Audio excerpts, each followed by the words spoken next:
ಸರ್ವೇ ಭವಂತು ಸುಖಿನಃ. ಇಂದಿನ ಭಕ್ತಿ ಸಂದೇಶವನ್ನು ನೋಡೋಣ. ಭೋಗೈಶ್ವರ್ಯ ಪ್ರಸಕ್ತಾನಾಂ ತಯಾಪಹೃತ ಚೇತಸಾಂ ವ್ಯವಸಾಯಾತ್ಮಿಕ ಬುದ್ಧಿ ಸಮಾಧೌ ನ ವಿಧೀಯತೆ. ಭೋಗ ಐಶ್ವರ್ಯಗಳಲ್ಲಿ ಕಳೆದು ಹೋಗಿರುವಂತಹ, ಸಂಪೂರ್ಣವಾಗಿ ತಮ್ಮನ್ನು ತಾವೇ ಅದರಲ್ಲಿ ತೊಡಗಿಸಿಕೊಂಡು ತಮ್ಮನ್ನೇ ಮರೆತು ಹೋಗಿರುವಂತಹವರು, ಅವರಿಗೆ ಮತ್ತು ಅದರಿಂದ ತಮ್ಮ ಮನಸ್ಸು ಯಾರಿಂದ ಅಪಹರಿಸಲ್ಪಟ್ಟು ಬಿಟ್ಟಿದೆಯೋ, ಭೋಗದಿಂದ ಅವರ ಮನಸ್ಸು ಬುದ್ಧಿವಂತಿಕೆ ಎಲ್ಲವನ್ನೂ ಭೋಗ ಅಪಹರಿಸಿಕೊಂಡು ಬಿಟ್ಟಿರುತ್ತೋ ಅಂತಹವರಿಗೆ ಮಾತ್ರ ಸಮಾಧಿಯನ್ನು ಕಾಣಬೇಕು, ಅಥವಾ ನಾವು ಆತ್ಮ ಸಾಕ್ಷಾತ್ಕಾರದ ಬಗ್ಗೆ, ಭಗವಂತನ ಸಾಕ್ಷಾತ್ಕಾರದ ಬಗ್ಗೆ ನಾವು ಪ್ರಯತ್ನ ಮಾಡಬೇಕು ಅನ್ನುವಂತಹ ಒಂದು ಯೋಚನೆ ಮನಸ್ಸಿಗೆ ಬರುವುದೇ ಇಲ್ಲ, ಅವರ ಬುದ್ಧಿಗೆ ಅದು ಹೊಳೆಯುವುದೇ ಇಲ್ಲ. ಇಂದು ಶ್ರೀ ವಿಶ್ವಾವಸುನಾಮ ಸಂವತ್ಸರೆ ದಕ್ಷಿಣಾಯನೆ ಶರದೃತೌ ಆಶ್ವಯುಜ ಮಾಸೆ ಶುಕ್ಲಪಕ್ಷೆ. ಇಂದು 28ನೇ ತಾರೀಕು ಭಾನುವಾರ, ಷಷ್ಠಿ ತಿಥಿ ಮತ್ತು ಇಂದು ಜ್ಯೇಷ್ಠ ನಕ್ಷತ್ರ. ಇಂದಿನ ಭವಿಷ್ಯವನ್ನು ಎಲ್ಲ ರಾಶಿಗಳಿಗೂ ನೋಡೋಣಂತೆ. ಜ್ಯೇಷ್ಠ ನಕ್ಷತ್ರದ ಅಧಿಪತಿ, ಒಮ್ಮೆ ಕೂಡ ಮುಂಚೆ ನಾವು ಹೇಳಿದ್ವು, ಜ್ಯೇಷ್ಠ ನಕ್ಷತ್ರದ ಅಧಿಪತಿ ಬುಧ. ಬುಧನ ಅಧಿಪತ್ಯದಲ್ಲಿ ಬಹಳನೇ ಅವರಿಗೆ ಇಂಟ್ಯೂಷನ್ ಪವರ್ ತುಂಬ ಜಾಸ್ತಿ. ಹೀಗಾಗಿ ಇಂದು ಎಲ್ಲರಿಗೂ ನನ್ನ ಇಂಟ್ಯೂಷನ್ ಯಾಕೋ ತುಂಬ ಚೆನ್ನಾಗಿದೆ, ಎಲ್ಲ ರೀತಿಯಲ್ಲೂ ವರ್ಕ್ ಆಗ್ತಾ ಇದೆ, ನನಗೆ ಬೇಕಾದಂಗೆ ಎಲ್ಲವೂ ತಿಳಿತಾ ಇದೆ ಅನ್ನುವಂತಹ ಒಂದು ಭಾವನೆ ಬರಬಹುದು.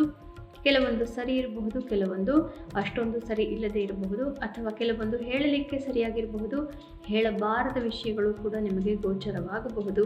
ಬಹಳ ಹುಷಾರಾಗಿ ನಾವು ಇವತ್ತು ವ್ಯವಹಾರವನ್ನು ಮಾಡಬೇಕು. ಸತ್ಯಂ ಬ್ರೂಯಾತ್ ಪ್ರಿಯಂ ಬ್ರೂಯಾತ್ ನ ಬ್ರೂಯಾತ್ ಸತ್ಯಂ ಅಪ್ರಿಯಂ. ಪ್ರಿಯಂಚ ನ ಅನೃತಂ ಬ್ರೂಯಾತ್. ಸತ್ಯವನ್ನು ಹೇಳಬೇಕು, ಪ್ರಿಯವಾದದ್ದನ್ನು ಹೇಳಬೇಕು. ನ ಬ್ರೂಯಾತ್ ಸತ್ಯಂ ಅಪ್ರಿಯಂ. ಸತ್ಯ ಅಂತ ಹೇಳಿ ಅಪ್ರಿಯವಾದದ್ದನ್ನೆಲ್ಲ ಹೇಳ್ಕೋತಾ ಬರಬಾರ್ದು, ಸತ್ಯ ಹೇಳ್ತಾ ಇದ್ದೀನಿ ಅಂತ. ಪ್ರಿಯಂಚ ನ ಅನೃತಂ ಬ್ರೂಯಾತ್. ಇದು ಪ್ರಿಯವಾಗಿದೆ ಅಂತ ಹೇಳಿ ಬರೀ ಸುಳ್ಳನ್ನು ಕೂಡ ಯಾವತ್ತೂ ಹೇಳಬಾರ್ದು. ಯಾವುದು ಹೇಳಬೇಕೋ ಅಂತಹ ಸತ್ಯವನ್ನು ಹೇಳಬೇಕು, ಯಾವುದು ಹೇಳಬಾರದೋ ಅಂತಹ ಸತ್ಯವನ್ನು ಹೇಳಬಾರದು. ಯಾಕೆಂತಂದರೆ ಭಗವಂತ ಇದ್ದಾನೆ, ಎಲ್ಲರನ್ನೂ ನೋಡ್ಕೊಳ್ಳೋಕ್ಕೆ ಯಮಧರ್ಮರಾಯ ಇದ್ದಾನೆ, ಶ್ರವಣ ದೇವತೆಗಳಿದ್ದಾರೆ, ಎಲ್ಲ ನಮ್ಮ ಇಂದ್ರಿಯಾಭಿಮಾನಿ ದೇವತೆಗಳಿದ್ದಾರೆ, ಮತ್ತು ನಮ್ಮ ಶರೀರದಲ್ಲೇ ಸಾಕ್ಷಿಯಾಗಿ ಭಗವಂತ ಕೂಡ ಇದ್ದಾನೆ.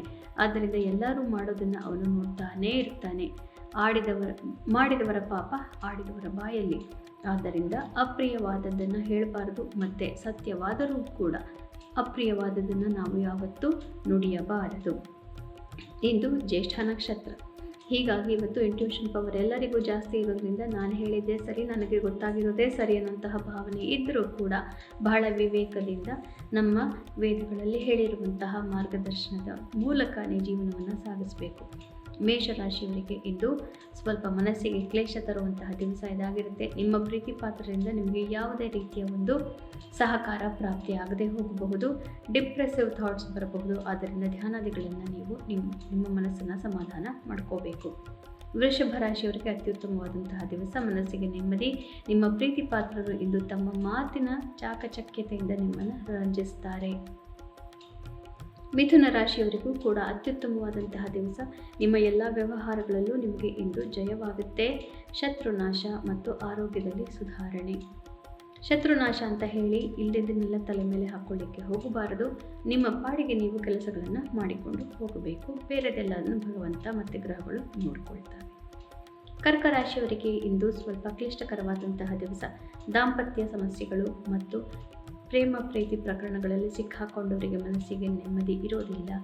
ಮಕ್ಕಳ ವಿಚಾರದಲ್ಲಿ ಪೋಷಕರಿಗೆ ನೆಮ್ಮದಿ ಇರೋದಿಲ್ಲ. ಇನ್ವೆಸ್ಟ್ಮೆಂಟ್ ವಿಚಾರಗಳಲ್ಲಿ ಇಂದು ಸ್ವಲ್ಪ ಕಷ್ಟಕರವಾದಂತಹ ದಿವಸ ಪರಿಣಮಿಸುತ್ತೆ. ಸಿಂಹರಾಶಿಯವರಿಗೆ ಇಂದು ನಾನಾ ರೀತಿಯ ಯೋಚನೆಗಳು ಕಾಡ್ತಾ ಇರುತ್ತೆ. ಅಮ್ಮನ ಆರೋಗ್ಯದ ಬಗ್ಗೆ, ಅಮ್ಮನ ಮಾನಸಿಕ ಸ್ಥಿತಿಯ ಬಗ್ಗೆ, ಅಮ್ಮನ ಜೊತೆ ನಿಮಗೆ ಇರುವಂತಹ ಕಳಕಳಿಯ ಬಗ್ಗೆ, ಆಸ್ತಿ ಪಾಸ್ತಿ ವಿಚಾರ, ಮನೆ ಮುಂದೆ ಕಟ್ಟಿಸೋದಾ, ಬೀಳಿಸೋದಾ, ದೊಡ್ಡ ಮನೆ ಕಟ್ಟಿಸ್ಕೊಳ್ಳೋದಾ, ರಿಲೊಕೇಟ್ ಆಗೋದಾ, ಈ ರೀತಿ ನಿಮ್ಮ ವಾಸಸ್ಥಾನಕ್ಕೆ ಸಂಬಂಧಿಸಿದಂಥ ವಿಚಾರಗಳಲ್ಲಿ ಇಂದು ಸ್ವಲ್ಪ ಕಿರಿಕಿರಿ ಉಂಟಾಗುತ್ತೆ. ಕನ್ಯಾ ರಾಶಿಯವರಿಗೆ ಇಂದು ಅತ್ಯುತ್ತಮವಾದಂತಹ ದಿವಸ. ಎಲ್ಲ ಕೆಲಸದಲ್ಲೂ ಕೂಡ ಜಯವನ್ನು ಸಾಧಿಸ್ತೀರಿ. ಮನಸ್ಸಿಗೆ ಅತಿ ಹೆಚ್ಚಿನ ನೆಮ್ಮದಿ ನಿಮಗೆ ಇವತ್ತು ಪ್ರಾಪ್ತಿ. ಬಂಧು ಬಾಂಧವರಿಂದ ಬಹಳನೇ ಅಕ್ಕರೆಯನ್ನು ಪಡ್ಕೊಳ್ತೀರಿ. ತುಲಾ ರಾಶಿಯವರಿಗೆ ಹಣಕಾಸಿನ ವಿಚಾರ, ಆಸ್ತಿಪಾಸ್ತಿ ವಿಚಾರ, ಕುಟುಂಬದವರೊಡನೆ ನೀವು ಇರಬೇಕಾದಂತಹ ರೀತಿ ನೀತಿಗಳು, ಇವುಗಳ ಬಗ್ಗೆ ಇಂದು ಸ್ವಲ್ಪ ಜಾಸ್ತಿ ಗಮನವನ್ನು ಕೊಡಬೇಕಾಗತ್ತೆ. ಸಂಸಾರ ಮತ್ತು ಸಂಸಾರದ ಆರ್ಥಿಕ ಸುಭದ್ರತೆ, ಈ ವಿಚಾರದ ಬಗ್ಗೆ ನೀವು ಹೆಚ್ಚು ಗಮನವನ್ನು ಕೊಡಬೇಕಾಗತ್ತೆ. ವೃಶ್ಚಿಕ ರಾಶಿಯವರಿಗೆ ಇಂದು ಅತ್ಯುತ್ತಮವಾದಂತಹ ದಿವಸ. ಹಿಂದಿನ ದಿನದಲ್ಲಿ ಇದ್ದಂತಹ ಮನಸ್ಸಿನ ಕ್ಲೇಶಗಳೆಲ್ಲವೂ ಇಂದು ಪರಿಹಾರವಾಗಿರುತ್ತೆ. ಮನಸ್ಸಿಗೆ ನೆಮ್ಮದಿ ಪ್ರಾಪ್ತಿಯಾಗಿ ಮಾರ್ಗದರ್ಶನ ಕೂಡ ಪ್ರಾಪ್ತಿಯಾಗಿರುತ್ತೆ. ಧ್ಯಾನವನ್ನು ಮಾಡೋದನ್ನು ಮರಿಬೇಡಿ. ಧನು ರಾಶಿಯವರಿಗೆ ಇಂದು ಸ್ವಲ್ಪ ಕಷ್ಟಕರವಾದಂತಹ ದಿವಸ. ಮುಖ್ಯವಾದಂತಹ ಸಂಬಂಧಗಳಲ್ಲಿ ಒಡಕು ಉಂಟಾಗಬಹುದು. ಮಿತ್ರತ್ವಗಳಲ್ಲಿ ಏರುಪೇರಾಗಬಹುದು. ಮನಸ್ಸಿಗೆ ನೆಮ್ಮದಿ ಇರುವುದಿಲ್ಲ. ಯಾವುದೇ ಮುಖ್ಯ ನಿರ್ಧಾರಕ್ಕೂ 2-3 ದಿನ ಕಾಯೋದು ಬಹಳ ಒಳ್ಳೆಯದು. ಮಕರ ರಾಶಿಯವರಿಗೆ ಅತ್ಯುತ್ತಮವಾದಂತಹ ದಿವಸ. ಇಷ್ಟಾರ್ಥ ಸಿದ್ಧಿ, ಮನಸ್ಸಿಗೆ ನೆಮ್ಮದಿ, ಗುಂಪುಗಳಿಂದ ಮಿತ್ರರಿಂದ ನಿಮಗೆ ಬೇಕಾಗುವುದೆಲ್ಲವೂ ಪ್ರಾಪ್ತಿಯಾಗೋದ್ರಿಂದ ಇಂದು ನಿಮಗೆ ಜಯ ಪ್ರಾಪ್ತಿ. ಕುಂಭರಾಶಿಯವರಿಗೆ ಕಾರ್ಯಕ್ಷೇತ್ರದಲ್ಲಿ ಯಶಸ್ಸು, ಮನಸ್ಸಿಗೆ ನೆಮ್ಮದಿ, ಗೌರವಾದಿಗಳು ಪ್ರಾಪ್ತಿಯಾಗುತ್ತೆ. ಕೆಲಸವನ್ನು ಸರಿಯಾಗಿ ನಿಗದಿತ ಸಮಯಕ್ಕಿಂತ ಮುಂಚೆ ಮುಗಿಸ್ಕೊಂಡ್ಬಿಟ್ರೆ ಎಲ್ಲ ಸಂಪೂರ್ಣವಾದಂತಹ ಪ್ರಶಂಸೆ, ಹೊಗಳಿಕೆ ಎಲ್ಲದನ್ನು ನೀವು ಕಾಣಬಹುದು. ಮೀನರಾಶಿಯವರಿಗೆ ಭಾಗ್ಯೋದಯವಾಗುತ್ತೆ. 2-3 ದಿನಗಳಲ್ಲಿ ಇದ್ದಂತಹ ಮನಸ್ಸಿನ ಕ್ಲೇಶಗಳಿಂದ ಬಗೆಹರಿಯುತ್ತೆ. ಆದರೂ ಕೂಡ ಭಗವಂತನ ಆಶೀರ್ವಾದವಿಲ್ಲದೆ ಕೆಲಸಗಳು ಮುಂದೆ ಹೋಗೋದಿಲ್ಲ. ಆದ್ದರಿಂದ ಭಗವಂತನ ಆಶೀರ್ವಾದ ಪಡೆಯುವುದನ್ನು ಮರೆಯಬೇಡಿ. ಪುನಃ ನಾಳೆ ಭೇಟಿಯಾಗೋಣ. ಅಲ್ಲಿವರೆಗೂ ಇಂದು ಹೇಳಿದಂತಹ ವಿಶೇಷವಾದಂತಹ ಮಾತುಗಳನ್ನು ಮನಸ್ಸಲ್ಲಿ ಇಟ್ಕೊಳ್ಳಿ. ಸತ್ಯಂ ಬ್ರೂಯಾತ್ ಪ್ರಿಯಂ ಬ್ರೂಯಾತ್ ನ ಬ್ರೂಯಾತ್ ಸತ್ಯಮಪ್ರಿಯಂ ಪ್ರಿಯಂಚನ ಅನೃತಂ ಬ್ರೂಯಾತ್ ಏಷಃ ಧರ್ಮೋ ಸನಾತನಃ. ಭಗವದ್ಗೀತಾ ಶ್ಲೋಕಗಳನ್ನು ಮನನ ಮಾಡೋಣ. ಎಲ್ಲರಿಗೂ ಶುಭಮಸ್ತು.